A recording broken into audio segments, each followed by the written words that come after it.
आणि छान अशा मराठी व्हिडिओमध्ये तुमचे अगदी मनापासून स्वागत करते। सर्वांना श्री स्वामी समर्थ। तुमचा आजचा दिवस आनंदाचा आणि आरोग्याचा जाओ ही स्वामींच्या चरणी प्रार्थना। तर माझ्या बऱ्याच ताईंच्या कमेंट येत होत्या, जशी की मी संगमनेरला राहायला आले तेव्हापासून की तुमचा किचन टूर द्या। तर फायनली आज आहे ना मी माझा किचन टूर देणार आहे, कारण बऱ्याच ताईंना उत्सुकता आहे की माझं किचन बघायची, मी माझं किचन कसं लावलंय। तर माझं किचन आहे ना आता छान असं सेट झालंय। तर आता संपूर्ण किचनची मी टूर देणार आहे आणि किचन मध्ये ना काही बदल करायचे असतील ना, तुम्हाला काही वाटले तर ते तुम्ही पुढे व्हिडिओ मध्ये बघून आणि मला जरूर सांगा। चला जास्त वेळ न घालवता पटकन आपण व्हिडिओला सुरुवात करूया। तर इथून सुरुवात होते आपलं किचन आणि हे किचन आहे ना भरपूर असं मोठं आहे, त्यामुळे किचन मध्ये भरपूर असं जागा आहे। तर या मग पूर्ण किचन दाखवते तुम्हाला। तर इथे आहे ना स्विच बोर्ड आहे वरती, त्या स्विच बोर्ड खाली लगेच मी इथं मिक्सर ठेवलाय आणि इथे एक बॅरल आहे। या बॅरल मध्ये ना एक्स्ट्राचा किराणा आहे आणि त्याच्यावर कसं मिक्सर व्यवस्थित बसतं, मग कारण लगेच मग म्हणजे इथूनच लावता येतं, उचल टाक वगैरे काही होत नाही, त्यामुळे इथे मिक्सर ठेवलं। त्यानंतर इथं आपला सुरू होतोय किचन ओटा आणि किचन ओटा पण आहे ना बऱ्यापैकी आहे, मोठा आहे। तर इथं आहे ना आपली गॅस शेगडी, जिच्यावरती आपण रोज स्वयंपाक बनवतो। त्यानंतर गॅस शेगडीच्या इकडं कोपऱ्यामध्ये ठेवलेला असतो एक मसाल्याचा डबा आणि तेलाची किटली, कारण कसं कोणी कोणी तेलाची कॅन पण म्हणतं, पण आम्ही किटलीच म्हणतो। आणि एक आपला मिठाची बरणी असते ती, आणि यात आहे ना या दोन डब्यांमध्ये जे की आपल्याला सकाळी चपात्या बनवल्या ते आणि भाजी बनवली आहे ती ठेवलेली आहे। आणि फ्रीज नसल्यामुळे ना दूध माझं किचन काउंटरवरच असतं, तर ते पण इथंच असतं। बाकी एक्स्ट्राचा असं काही पसारा ठेवत नाही मी। आणि काल भाजीपाला आणला होता ना, त्यामुळे कोथिंबीर ठेवली इथं, आणि कोथिंबीर कसं ते हिरवं आपल्या किचनला काहीतरी छान लुक येतो, तर पाण्यामध्ये ठेवली होती कोथिंबीर, कारण फ्रीज नाहीये मग ती सुकून जाईल, तर आज मग ती निवडून घेईल मी। त्यानंतर लगेच इथं आपला आहे बेसिक आणि इथं एक आहे ना कॉर्नर लावलाय मी, ज्या कॉर्नर मध्ये ना आपलं घासणी किंवा मग भांड्याचं लिक्विडचा जो डब्बा आहे तो ठेवता येतो। आणि साबण काय मी आता वापरत नाही, त्यामुळे लिक्विडचं जे भांड आहे ते। आणि इथं आपला माठ जो की ना उन्हाळ्यात पाणी पिण्यासाठी लागतो, तो आता थोड्या दिवस इथं राहील, नंतर मग आपण हंड्यातलंच पाणी पितो। आणि हे आपलं फिल्टर जे की ना म्हणजे पाणी इथं कसं क्षाराचं पाणी आहे, त्यामुळे फिल्टरचंच पाणी प्यावं लागतं, त्यामुळे फिल्टर मी बसून घेतलं होतं इथं आले तेव्हा। आणि ना इथं काही बोर्ड काढलेला नाहीये, त्यामुळे एक्सटेन्शन बोर्ड टाकून आणि मग ती वायर आहे ना तिथं त्याच्यावरच ठेवलेली व्यवस्थित अशी, जेणेकरून ना म्हणजे त्याची वायर पण पुरत नाही, त्यामुळे मग तो बोर्ड लावावा लागला। त्यानंतर आहे ना इथं सिलेंडर ठेवलेला आहे एक, आणि त्याच्या शेजारीच एक मोठी परात ठेवली आहे, जी की ना भाकरी करण्यासाठी तर काही मी वापरत नाही, पण आपलं गहू वगैरे निवडण्यासाठी लागती। त्यानंतर इथे एक कप्पा आहे। इथं तर आहे ना मी शक्यतो करून फ्रीज नाही आहे ना, त्यामुळे भाजीपाला वगैरेच ठेवते, तर इथं भाजीपाला। आणि इथे ना दोन ॲल्युमिनियमचे डबे ठेवलेले आहेत, एकात आहे ना बाजरी आहे आणि एकात तांदूळ भरून ठेवलेले आहे, बाकी एक्स्ट्रा काही नाही। आणि एक आहे ना पाण्याचा हंडा भरून ठेवलाय, कारण लाईट आहे ना कधी पण जाते पावसाळ्यामुळे, त्यामुळे एक एक्स्ट्राचा पाण्याचा हंडा भरून ठेवलेला बरा असतो, त्यामुळे एक हंडा आणि भाजीपाला एवढं सामान इथं ठेवलंय। आणि ही जी भांड्याची पाटी आहे त्याच्यातले भांडे लावले की मी अशी खाली ढकलून देत असते, जेणेकरून पसारा होत नाही। आणि इथं एक पिठाचा डबा, इथं आहे ना माझा वजन काटा आहे, जे की आपल्याला आहे ना म्हणजे दळण मोजण्यासाठी लागतो, म्हणून तो इथं ठेवलेला आहे। असं काय एवढं सामान आहे इथं। त्यानंतर ही जी रॅक आहे तिच्यावरती ना भांडे ठेवलेले आहेत। हे वरती दोन डबे ना, हे दोन्ही पण डबे रिकामे आहेत, मग कधी म्हणजे एक्स्ट्राचं काही सामान असलं तर ते ठेवण्यासाठी मग ते तिथे ठेवले। आणि हे एक मोठं पातेल आहे ॲल्युमिनियमचं, जे की आपल्याला उन्हाळी पदार्थ करण्यासाठी मी गावाकडून आणलं होतं, मग ते आता वापर होत नाही, त्यामुळे ते तिथं आहे। त्यानंतर हे आपले पातेले वगैरे आणि कुकर।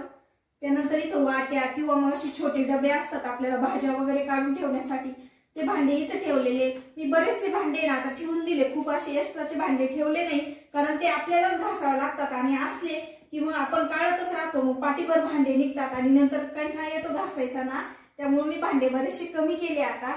त्यानंतर इथे आपले तांबे आणि ग्लास।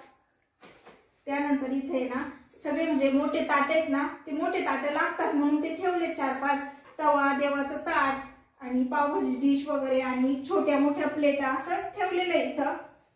त्यानंतर आहे ना इथे ना भरपूर सारे असे चमचे आहेत, तर त्या चमच्यांना आहे ना एखादा ऑर्गनायझर आणणार आहे मी, तोपर्यंत ते असेच राहणार आहे। त्यानंतर या एका मोठ्या तांब्यामध्ये आपले सगळे बारीक चमचे आणि चाकू ठेवलेले आहेत।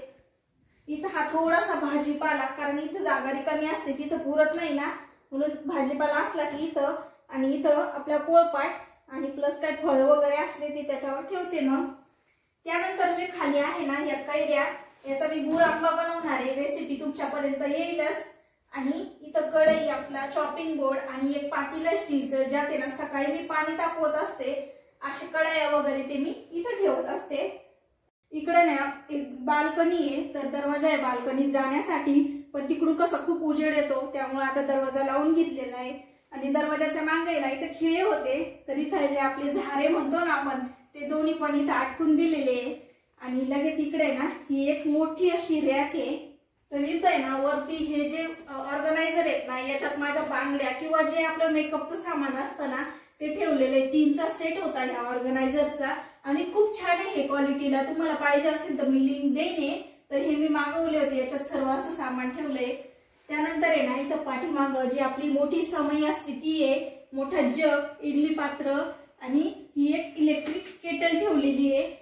त्यानंतर हे पुढे डबे जे की टिफिन साठी लागणार आहेत, ते आता काही यूज होत नाही त्यामुळे ते तिथे ठेवले. त्यानंतर इथे ना आपले कप आणि काचेचे ग्लास. हा देवाचा तांब्या मी उताना ठेवलाय, कारण मला आहे ना मागे ना 1-2 ताईंनी कमेंट केली की देवाचा तांब्या किंवा पितळी जे भांडे असतात ना ते पालथे कधीच ठेवू नये. त्यामुळे ना मी देवाचा तांब्या असं उतानाच ठेवत असते.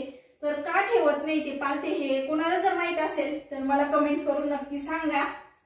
त्यानंतर आहे ना हे कुकरचे डबे, एक मोठं मिक्सरचं भांड, असे हे ना कधी मध्ये लागणार आहेत हे कुकरचे डबे. समजा काही असं मोठं काही करायचं असेल तर, कारण कुकर मध्ये तर माझ्या काही बसत नाही, तरी पण मी इथे ठेवले ते. त्यानंतर इथं डाळीचं पीठ आहे आणि ह्या 2 डब्यांमध्ये ना ह्या बरण्या आहेत ना, म्हणजे क्वालिटी छान आहे याची. आणि डाळी वगैरे ना कितीही दिवस राहू द्या, कडधान्य किंवा डाळी अजिबात कीड लागत नाही. आपण कसं म्हणतो हरभऱ्यांना लगेच कीड लागतं, पण ह्या प्लास्टिकच्या डब्यांमध्ये ठेवले ना अजिबात कीड लागत नाही. म्हणून मी ना त्याच्यात एकदम पॅक झाकण्याचे ना ते त्याच्यात हरभरे वगैरे असं डाळी ठेवते. आणि इथे ना याच्यात आपले सर्व जे विकतचे मसाले असतात पॅकेट मधले, ते सर्व मसाल्यांनीच हा एक कंटेनर पूर्ण भरलेला आहे. कारण कसं वेगवेगळे मसाले वेगवेगळ्या चवीचं आपल्याला जेवण लागतं, त्यामुळे सगळे मसाले असे भरून ठेवलेले मी. त्यानंतर इथे हे कंटेनर आहेत ना, याच्यात सर्व डाळी, आपले कडधान्य, शेंगदाणे किंवा मग बारीक सारीक अशा ज्या काही वस्तू असतात, आपली चहा पावडर, हे सगळं ठेवलेले. तूप वगैरे, पोहे, इकडे चहा पावडरच्या बरण्या, जाम, लोणचं, हे हळद, आणि इकडे मागे ना मिरची वगैरे, असं सगळं ह्या बरण्यांमध्ये व्यवस्थित असं भरून ठेवलंय. आणि हे कसं आपल्याला लगेच सापडतं आपण भरून ठेवलेलं असलं व्यवस्थित का, त्यामुळे ना माझं हे व्यवस्थित असं ठेवलेलं असतं. त्यानंतर आहे ना इथे ही खाली स्पाइस रॅक आहे. तर यात आहे ना आपण सगळे खडे मसाले ठेवतो. तर हे खडे मसाले कसे आपल्याला काही कशाला लागत असले ना तर लगेच घेता येतात. जसं की धन आहे, आळशी आहे, मेथी आहे. हे कसं मेथी, आळशी हे झालं ना आपल्या केसांच्या काही रेमेडी करायच्या असल्या की लागतात, आणि आपण काय करतो पुड्यांमध्ये बांधून ठेवलं की ते इकडे ठेवते तिकडे ठेवते, सापडत नाही. म्हणून ही स्पाइस रॅक मी घेतली होती. आणि सगळे आपले धनपूड, आपले तीळ वगैरे सर्व असं भरून ठेवता येतं. त्यानंतर इथे आहे ना जागा होती थोडीशी या डब्यांच्या मध्ये, तर इथं एक छोटीशी किटली ठेवली, त्याच्यात असं फोडलेले बिस्किट पुडे वगैरे ठेवते. आणि इथं साखरेचा डबा आहे, साखर आणि चहा पावडरचं एका ते घालून ठेवते मी डबा, कारण जास्त काही चहा वगैरे होत नाही त्यामुळं. आणि ह्या डब्यांमध्ये ना असं आपलं उन्हाळी वाळवण्याचे सर्व काही पदार्थ भरून ठेवलेले आहेत, म्हणजे काही एक्स्ट्राचा थोडाफार किराणा आणि उन्हाळी वाळवण्याचे पदार्थ. इकडं खाली पण आहे ना वेफर्स, चकली वगैरे ते केलं ना ते भरून ठेवलेले आहेत. एका डब्यात आहे ना हरभरे आहेत, जे की मी गावाकडून आणले होते. आपण कसं हरभऱ्याची उसळ किंवा आमटी करतो आणि छान लागते ती खायला ना, म्हणून हरभरे जास्त आणले होते. तर हे भरून ठेवलेले आहेत एका डब्यात. अशी पूर्ण रॅक आहे ही. आणि इथं कसं किचन मोठं आहे, आणि जेवढं आपल्याला किचन मोठं असेल ना तेवढं कमी पडतं असं वाटतं. नाशिकच्या रूम वरती ना किचन छोटं होतं तरी त्याच्यात सगळ्या गोष्टी मॅनेज होऊन जात होत्या. इथं मोठं असून कधी कधी असं वाटतं होत नाही. तर चला आता पूर्ण ओव्हरऑल किचन माझं असं आहे. तर तुम्हाला हे किचन आहे ना कसं वाटलं ना हे मला कमेंट करून जरूर सांगा. त्यानंतर इकडे वरती आहे ना हे वॉकर, एक असं अल्युमिनियमचं मोठं घमेल आहे, त्यानंतर रुईचं बाटप, त्यानंतर आपल्याला गृहिणींना कसे मोठे टप लागतात ते टप ठेवलेले वरती. आणि इथं आहे ना हे भांड्याचा आणि कपड्याचे लिक्विड, जो माझा पितळाचा हंडा आहे, जो की काही दिवसांनी ना पाणी भरण्यासाठी यूज होईल, तो सध्या वरती येतो तिथं ठेवला आहे. आणि इकडे ना थोडंसं रांगोळी वगैरे आपले एक्स्ट्राच्या पिशव्या वगैरे असं सामान ठेवलंय। तर वरच्या माळ्यावर पण पूर्ण असं सामाननी भरलेलं आहे हा माळा आणि किचन पूर्ण असं भरगच्च वाटतं भरलेलं। चला मग ताईंनो, आता या व्हिडिओची मी इथे सेंड करते। तुम्हाला माझं आहे ना किचन कसं वाटलं हे मला जरूर कमेंट करून सांगा आणि ना व्हिडिओ तुम्ही बघितलाच तर एक लाईक नक्की करा। कारण काय होतंय, एक व्हिडिओ बनवण्यामागे ना खूप सारी मेहनत असते, तर त्या मेहनतीचं फळ आपल्याला भेटलं ना तर खूप छान वाटतं। आणि तुम्हाला अजून आहे ना कुठल्या विषयावर व्हिडिओ बघायला आवडतील हे देखील कमेंट करून सांगा। चला मग पुन्हा भेटू उद्याच्याच नवीन आणि छान अशा मराठी व्हिडिओ सोबत। तोपर्यंत बाय। श्री स्वामी समर्थ।